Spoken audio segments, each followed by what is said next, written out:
ये बहुत जुल्म, मैं ऐसे कभी देखा भी नहीं, ना कभी सोचा भी ऐसे हो सकता। पर मेरे बच्चे का उसने इस कसम का जुल्म, मैं रो रही हूँ। मैं प्लीज़ खुदा के लिए मदद करो, प्लीज़ खुदा के लिए मदद करो, मेरे बच्चों को बचा ले ऐसे। और मैं जब वैसे ही जब वाकया मेरे सामने आता मुझसे बर्दाश्त नहीं होता। मैं हकीकत आपको बोल रही हूँ, मेरा बच्चा डैमेज हो गया। ये बिल्कुल ज़ख्मी हालत में इस टाइम खड़े हैं और सर इनका फटा हो। अल्लाह जाने अब जो मोबाइल आई थी 15 की आई थी कि वैसे आई वो बंदा जो आया उसने आते साथ उत्तर साथ हमें थ्रेड करना शुरू कर दिया। अभी तक FIR नहीं हुई है। FIR को मुकम्मल मुझे समझ नहीं आ रही है अभी तक कि ये क्या है। ये पाकिस्तान में इतना जुल्म तो नहीं होता है कि जिस तरीके कार से जुल्म कर रहे हैं ये लोग। जी बिल्कुल, थाना सनावा की हदूद में एक अफसोसनाक वाक़या पेश आता है। लक्की ईरानी सर्कस के जो फ़नकार हैं वो एक होटल पर खाने के लिए बैठते हैं और वहाँ पर जो है उनके साथ मुबैना तौर पर तशद्दुद किया जाता है, उनको मारा पीटा जाता है, उन पर मुबैना तौर पर फायरिंग की जाती है। हमारे साथ वो फ़नकार मौजूद है, जानते हैं इनसे कि क्या हुआ था, क्या वाक़या पेश आया था। सर बताएँगे। हम चौक आज़म से आ रहे थे, सनामा होटल पर रुके हम लोग खाना खाने के लिए, तो बिल बन गया 3000 रुपया। तो वो लड़का वेटर है, उसको कहा यार कुछ बिल कम कर ले, बिल बहुत ज़्यादा है। तो उसने कहा जी काउंटर पे चल के बात कर लें। तो मैंने कहा चलो। इतनी देर में हमारा एक और बंदा था, वो उठ के आया, उसने कहा यार 100 रुपये की चाय दे रहे हैं ये, तो मैं मीडिया बुलाऊंगा। वो बंदा जो पठान था, वेटर जो था, वो उसने उसको गाली दे दी कि तुम्हारी मीडिया की माँ की ऐसे कि फलाना नहीं है। वो बदतमीज़ी की उसने। मैंने कहा लेडीज़ बैठी हुई यहाँ बदतमीज़ी नहीं कर, आगे चल के बात करते हैं। उसने कहा चलो। हम लोग काउंटर पे चले गए तो वहाँ पे एक बंदा उठ के आया, इसने काले कपड़े पहने हुए थे और काराडो गाड़ी बांधी हुई थी। मुझे वो मालिक ही लग रहा था होटल का। उसने आगे अपने बंदे से पूछा पश्तो में कि इसने क्या मसला है। उसे बताया कि हम बोल रहे हैं हम मीडिया बुलाएंगे। तो हमारे जिस बंदे ने कहा था मीडिया बुलाएंगे, उस बंदे को उसने मार दिया थप्पड़। जब उसने थप्पड़ मारा तो मैंने कहा तूने इसको मारा क्यों है। इस बात पर उससे तू मैमा होने से झगड़ा बढ़ गया। मेरा छोटा भाई आया जावेद, जिसको भी चोट, उसको भी सर में चोट लगी हुई है। वो आया, उसने मेरे से पैसे पकड़ी, उसको पैसे दिए बंदे को। ये पैसे पकड़ भी अपने पूरे 3000 रुपये, हमारी जान छोड़। वो मेरे से पैसे लेकर उसको दे ही रहा था, पीछे दूसरा एक लड़का आया, उसने आकर उसको सीख मारी सर में, उसका सर फट गया। वो वहीं गिर गया उसी टाइम। जब वो गिरा, मेरा भाई छोटा गिरा, तो फिर लड़ाई बढ़ गई। जब लड़ाई बढ़ी तो उनके 8-10 बंदे और निकल के आ गए। उन्होंने आते साथ ही फायरिंग शुरू कर दी उन्होंने। तो मैंने ये गाड़ी आपको दिखाई है, ये गाड़ी देखें मेरी।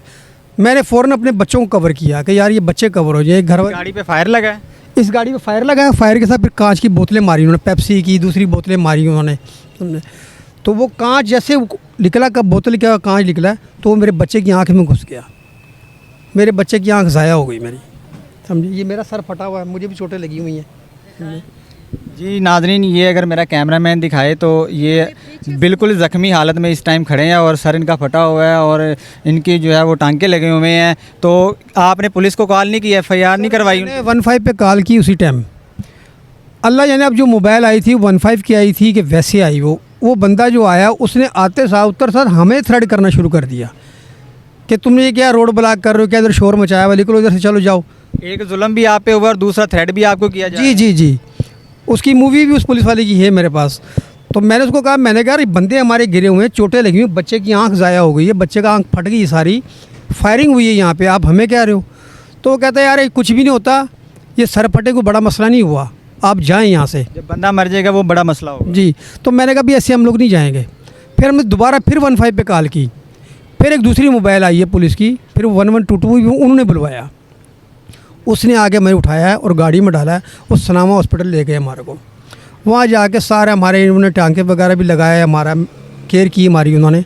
बच्चे को उन्होंने यहाँ मुल्तान भेज दिया कि इसकी आँख का मसला है कि आप इसको मुल्तान लेके जाएं। अब मुल्तान लेके आए, इन्होंने ऑपरेशन किया है, लेकिन डॉक्टर जिसने ऑपरेशन किया था उसने हमें वाज़िया बोल दिया कि बच्चे की आँख ख़त्म हो गई है। आज उन्होंने अल्ट्रासाउंड किया, उन्होंने कहा जी 1 महीने के बाद दोबारा ऑपरेशन हम करेंगे इसका, इसके आँख में कांच के ज़रिए अभी भी हैं।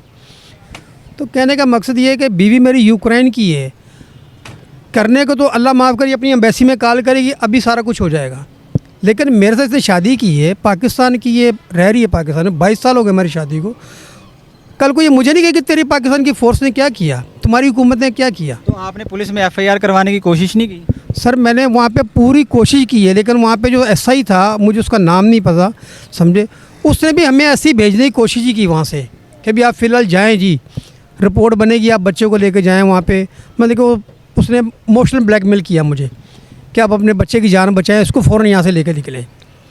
बच्चे को मैं लेके आ गया हूँ यहाँ पे। आज मुझे यहाँ पे 9 दिन हो गए हैं हॉस्पिटल में, इससे पहले कि मैं आया हुआ हूँ, और आज हॉस्पिटल से मैं जा रहा हूँ। आज डिस्चार्ज कर दिया उन्होंने मुझे। उन्होंने कहा जी 1 महीने के बाद दोबारा ऑपरेशन होगा। और अभी तक FIR नहीं हुई आप? FIR को मुकम्मल मुझे समझ नहीं आ रही है अभी तक। तो मैं इसीलिए कह रहा हूँ कि पाकिस्तान हुकूमत से कह रहा हूँ, मैं DIG पंजाब से मैं कह रहा हूँ कि हमारी कुछ मदद की जाए। ख़ास करके मैं अपने मुल्क की इज़्ज़त के लिए इसको नहीं कह रहा कि यूके एम्बेसी में बात करिए। मरीम नवाज़ साहब से मैं गुजारिश करता हूँ कि भी हमारी हेल्प की जाए, हमारी मदद की जाए, मेरे बच्चे का इंसाफ मिले। मुझे कुछ नहीं चाहिए, ना मैंने कुछ लेना किसी से। एक 100 रुपये के खातिर जो है इतना आपका नुकसान कर दिया, आप बच्चे की आँख भी ज़ाया कर दी। एक घटिया सी बात थी 100 रुपये की, और मैं तो बात करने ही जा रहा था। तो उस बंदे ने बस मीडिया का नाम लिया, तो वो बंदा इतना हैपर हो गया कि उसने कुछ भी नहीं देखा कि यार ये लेडीज़ है या क्या है क्या नहीं है। जिस तरीके से वो फायर कर रहे थे, खुदा न खास्ता मेरी घरवाली को लग जाता, मेरी भाभी थी 7 महीने के पेट से थी वो, अगर उसको लग जाता, उसका बच्चा 12 साल का, उसका सर फटा हुआ है। उन्होंने बच्चों को भी माफ़ नहीं किया उन लोगों ने कि ये क्या है, ये पाकिस्तान में इतना जुल्म तो नहीं होता है कि जिस तरीके कार से जुल्म कर रहे हैं ये लोग एक 100 रुपये के लिए। हमारे साथ ओवरसीज़ पाकिस्तानी भी मौजूद हैं जो कि यूक्रेन से आई हैं, और इन्होंने रानी सर्कस के जो फ़नकार हैं उनसे शादी की है और 22 साल हो गए हैं। क्या कहना चाहेंगे इस वाक़े के बारे में? मैं कहना ये बहुत जुल्म, मैं ऐसे कभी देखा भी नहीं, ना कभी सोचा भी ऐसे हो सकता। जो उन्होंने मुझे भी उन्होंने कंधे में ये मारा, मैंने दिखाया, लेकिन वो को पता नहीं है। उन्होंने तस्वीर की चले, जिसने कहा गई है वो तस्वीर कहा नहीं गई है उसका भी नहीं पता। मेरे बच्चे का उसने इस कसम का जुल्म, मैं रो रही हूँ। मैं प्लीज़ खुदा के लिए मदद करो, प्लीज़ खुदा के लिए मदद करो, मेरे बच्चों को बचा ले। नहीं किसी ने मदद की है। और वज़ीर आला मरीम नवाज़ है, क्या मुतालबा करना चाहेंगे? मैं उसके आगे मुतालबा ये करना, मैं खुदा का वास्ता इंसाफ करो।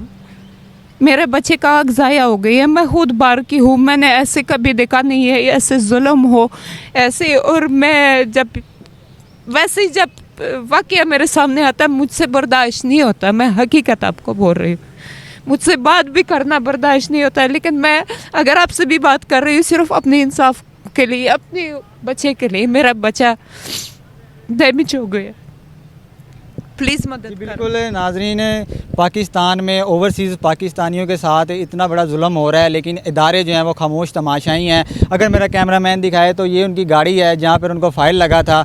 इनकी जो है वज़ीर आला मरीम नवाज़ से और वज़ीर आज़म पाकिस्तान से ये दरख्वास्त है कि इनको इंसाफ फराहम किया जाए, और इनके साथ जो जुल्म हुआ है तो उन ज़ालिमों के ख़िलाफ़ जो है वो सख्त से सख्त कानूनी कार्रवाई की जाए, ताकि पाकिस्तान का नाम बदनाम होने से बच सके। जी।